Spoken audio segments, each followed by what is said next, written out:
I like to sing, but it can be a problem because it automatically makes you the front person for the band, even though you might not want that, even though your partner's just as responsible for everything, but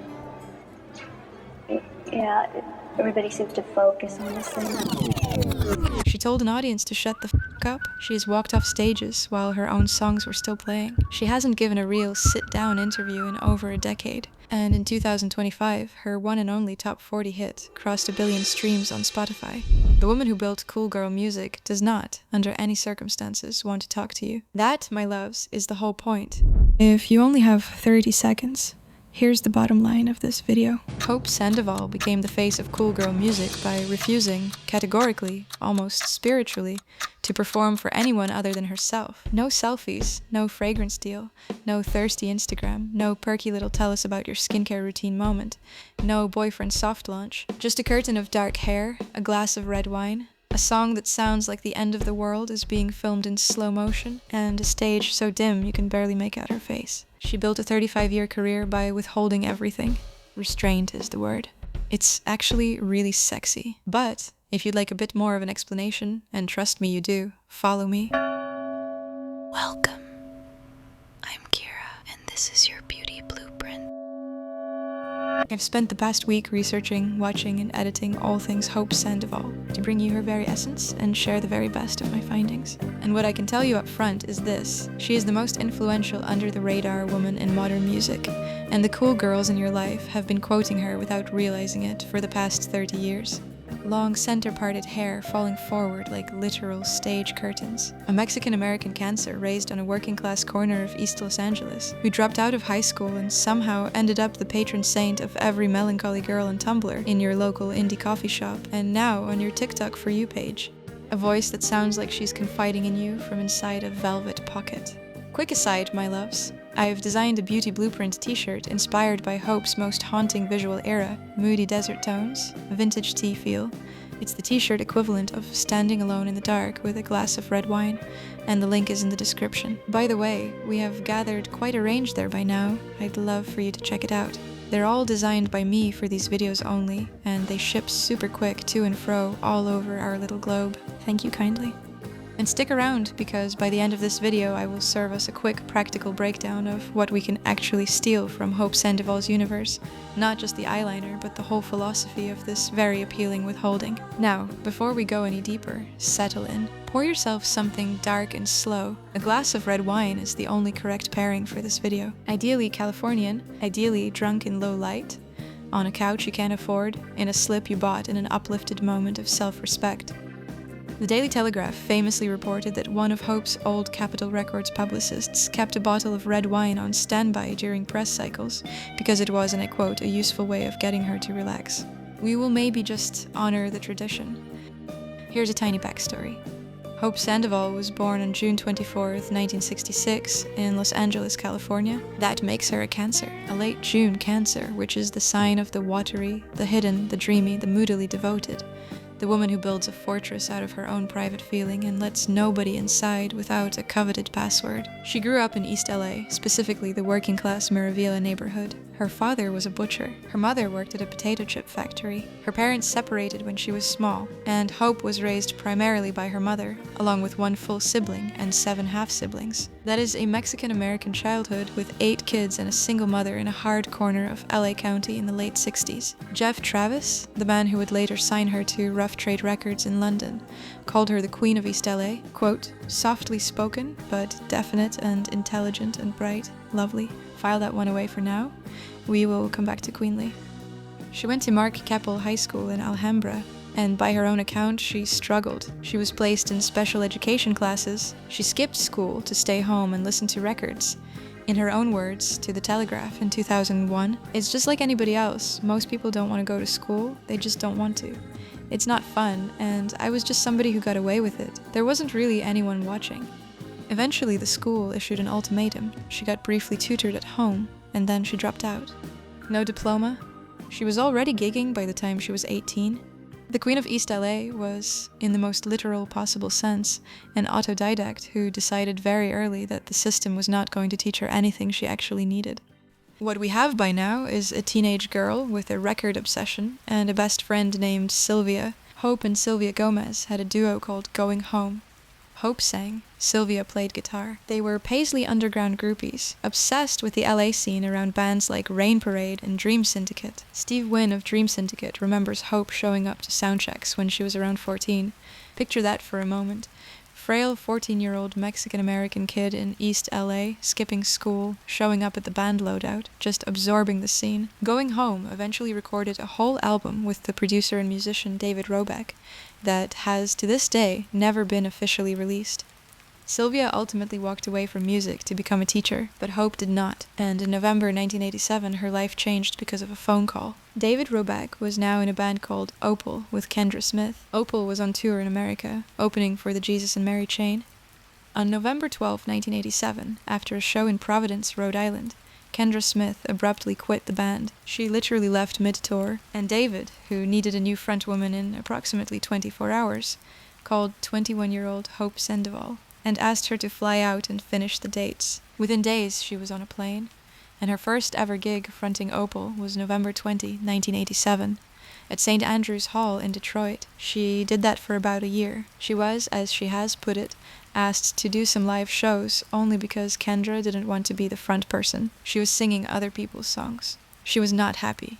So she pushed David to start something completely new. They wrote 7 new tracks together at Hyde Street Studios in San Francisco, and in 1989 they renamed the band Mazzy Star. There is your first practical takeaway, by the way. Hope did not audition. She did not climb the ladder. She did not network her way in. She got handed a microphone in an emergency, and she never gave it back. But she also never merely submitted. She made the band her own, renaming it is one good way to do so. She really is the patron saint of every woman who got her seat at the table merely because somebody else gave up. But then she really made it work. Mazzy Star's first album, She Hangs Brightly, came out in May 1990 on Rough Trade. Beautiful, critically beloved, commercially modest. Their second album, So Tonight That I Might See, came out on Capitol Records in October 1993, and that record contained a song that has, by 2025, been streamed over 1 billion times on Spotify. You know it. You have heard it in Starship Troopers, Burlesque, End of Watch, Gilmore Girls, half a dozen episodes of CSI, the slow-motion convertible scene in Andrea Arnold's American Honey, and probably a TikTok edit that scrolled past you last week. Fade Into You. Hope wrote the lyrics, David wrote the music. It peaked at number 3 on the modern rock chart and crawled its way to number 44 on the Billboard Hot 100, the only Mazzy Star song that ever charted on the Hot 100 in their entire career. And then, fascinatingly, it just never left. Vulture, in 2013, called Fade Into You the most overused song in film and television. And in 2025, the song crossed 1 billion streams. Hope's on-record commentary on the single that made her name, quote, "I think it's a good song." That is it. That is her entire press statement on the matter. I love this woman. I am going to be quoting her phrases like that. I think it's a good song, to dismiss men at parties for the rest of my natural life. Now here is where it gets interesting, because while Fade Into You was exploding across America in 1994, Hope and David were quietly living in London and barely engaging with the press cycle at all. Here's what Hope said to Newsweek, looking back at it in 2013. "We didn't really experience it. We were living in London and just hearing through the grapevine that our music started to get popular."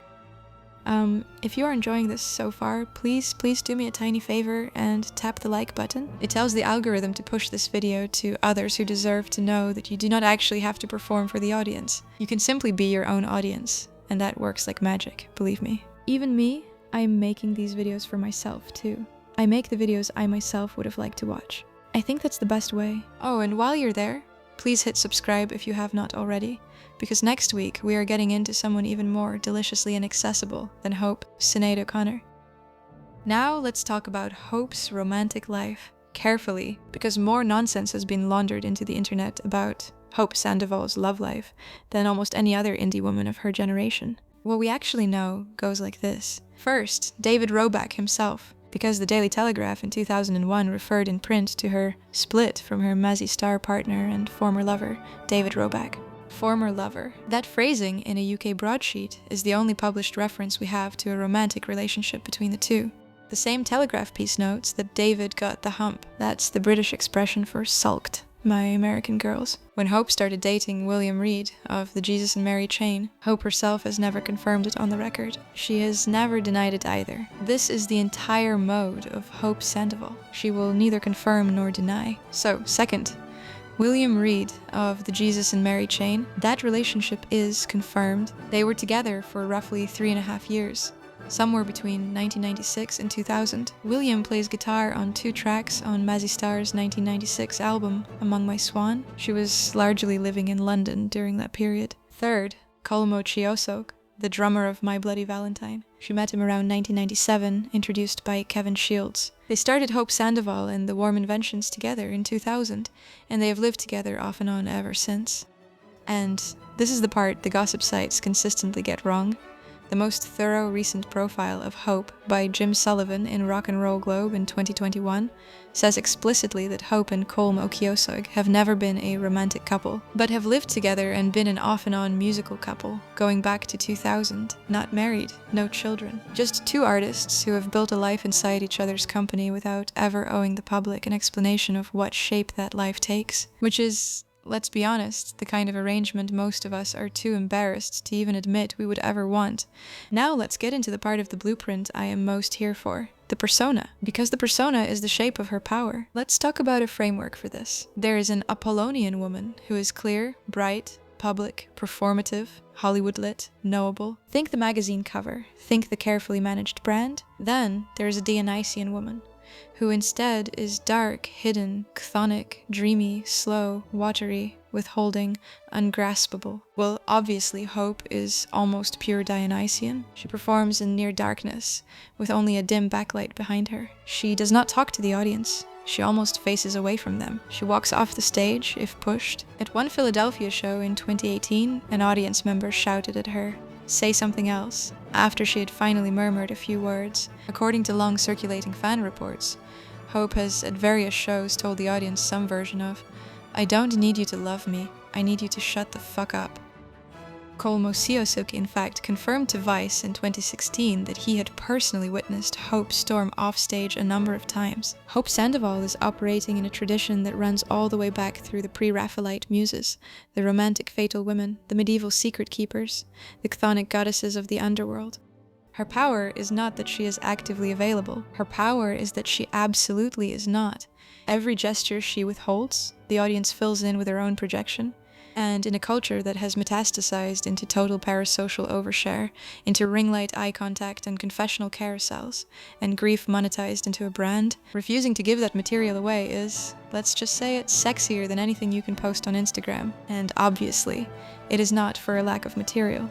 I'm sure her life was more interesting than any movie, but she didn't monetize that. There is a small moment from a 2016 Vice interview that I think about a lot. The journalist Joni Wolkoff sits down with Hope and asks her, essentially, "Are you aware you've been misunderstood by the press? What have you done that other successful musicians haven't done, in terms of setting public boundaries?" Hope's answer is 4 words. "I don't read press." So that's news to me. Let me say that again, because it's almost a whole personality on its own. I don't read press. She did not consume the discourse about herself. She did not Google alert her own name. She did not refresh the comments after a music video dropped. I mean, obviously. But I hope you get where I'm going to with this. She made the work, and then she walked away from the work. And what people said about it was officially not her problem. There is, I would suggest, no more revolutionarily helpful stance available to us in 2026 than that one. Hope's own framing of the shyness question is worth quoting in full. She says, "For me, recording is better. Live, I just get really nervous. Once you're on stage, you're expected to perform. I don't do that. I always feel awkward about just standing there and not speaking to the audience. It's difficult for me." Notice the maturity of that, my loves. She doesn't say, "I cannot perform." She just says, "I don't do that." It is a conscious refusal, not an incapacity. And that distinction between not being able to do the thing and choosing not to do the thing is important. Personally, I used to be quite insecure around many kinds of people, and I always thought it's because I am incapable, lacking. It took a while to realize I need not be insecure. I just need to focus on what does work. Do the things I am good at. Be around people where I can shine. Be my best self. That's how we can make a world a better place. Also, funny as it is, By the way, journalist Dorian Linsky put it best in The Guardian in 2013. He wrote that Hope and her bandmates shield themselves with clipped sentences and truculent silence, feigning inhibition but implying contempt, leaving their background story to seem as enigmatic as the music. You can frame that as charming or as bratty. I personally find it elegant, but either way, it is a strategy, and she has held the line on it for 35 years. So you know it's real. Here is the question I want you to sit with while you finish your drink. What if the whole problem with how women are taught to do public-facing femininity right now is that we are taught to give too much? Not too much skin, that one I don't care about, but too much information, too much vulnerability, monetized, too much of what's too personal, and the women who have actually become unkillable cultural reference points. Hope is one, did the opposite of that. What if your blueprint is not another makeover, but a closed door? Well, speaking of which, if you want to go into questions like that one with me, my members-only podcast is where we get into the stuff that doesn't quite fit inside the official videos. And to my current members, you are the patron saints of this channel, and I'm just really grateful for you. Now, the cultural legacy. Hope Sandoval is the single most influential yet not quite famous woman in indie music. Before we get into who she has influenced though, a brief word on who influenced her. Because Hope's reference points tell you everything about the sound she ended up building. Her first love was the Rolling Stones. She has been on record about this since 2001. She was 13 years old in East LA, and the Stones got her, and that was the beginning. Her all-time guitar hero is Bert Jansch of Pentangle, the British folk guitarist whose finger-picked melancholy you can hear underneath almost every Mazzy Star ballad. She played his 60th birthday concert in 2003 at Queen Elizabeth Hall in London, alongside Bert Jansch's own son. She has cited Exene Cervenka of the LA punk band X as one of her biggest vocal influences. She has covered Syd Barrett. She discovered Elliott Smith only after his death, and adopted him into her listening rotation posthumously. Her old Going Home bandmate Sylvia Gomez is still, in Hope's own words, a brilliant songwriter, an amazing guitarist, and a big influence on me. The Mazzy Star song California, off their 2013 album Seasons of Your Day, was inspired by Sylvia. I love that little detail. Hope is now in her late 50s, but her artistic compass still points back to a teenage friendship in East LA with a girl who decided she would rather teach school kids than be famous. Now, back to legacy. NME called her, on the record, the original Lana Del Rey. The Guardian's Alexis Petridis, in his obituary for David Roback in 2020, wrote that Mazzy Star's shadow on Lana Del Rey's Born to Die is, in his exact word, explicit. Greg Gonzalez of Cigarettes After Sex has named Mazzy Star as a foundational influence on the entire project. Miley Cyrus covered Fade Into You on her NPR Tiny Desk concert in January 2021. Kelly Clarkson has covered it. Kurt Vile sang on Hope's Let Me Get There in 2016 and said he got chills standing next to her in the booth. Mikey Madison, the star of Honora, has cited Mazzy Star as one of her favorites. And on TikTok, which is the cultural engine of right now, there are over 328,000 videos using Fade Into You as their official sound. Hope, when asked in a Spanish-language interview whether Lana Del Rey's album Ultraviolence sounded Mazzy Star-ish to her, replied, and this is one of my favorite Hope moments, "No sé quién es." It means, I don't know who she is. The Queen of East LA, ladies and gentlemen. And this is the part that makes Hope Sandoval not just an aesthetic, but a true blueprint. Her style has come back into culture at least 3 distinct times since 1993. First in the late 2000s, Tumblr era. Then in the early 2010s with Lana Del Rey's Born to Die wave. Now in the 2020s, Pinterest Da Coquette, Hopecore, TikTok, Sad Girl wave you are currently scrolling through whether you realize it or not. Each revival foregrounds the exact same elements. Long, center-parted dark hair, vintage layered clothing, candlelight, melancholy, and a refusal of bubbliness. She is not a trend, obviously, but she is kind of a recurring template. Okay, practical breakdown time, my loves. What can we actually take from Hope's visual universe? Element 1, the hair. The Telegraph in 2001 famously described curtains of black hair. You do not need to dye your hair to do this. What you need is the willingness to let your hair fall forward instead of pulling it back. Stop tucking. Element 2, the eye. Not the sharp, graphic Amy Winehouse cat eye. Not the 2018 Instagram contoured smoky. Think a soft coal black, smudged into the lash line both top and bottom. No wing, no precision, slightly blended into the waterline. Lining the waterline is my favorite, by the way, because it gives that feline effect. Add a touch of dark brown shadow under the lower lashes, for that I've been crying for the right reasons undertone. It's all a lot like Fiona Apple, whom we literally just talked about. The Telegraph described Hope as having immaculate makeup that gave the impression of a beat-chick little lamb who had strayed down from the hills of San Francisco. That is the level we are aiming for.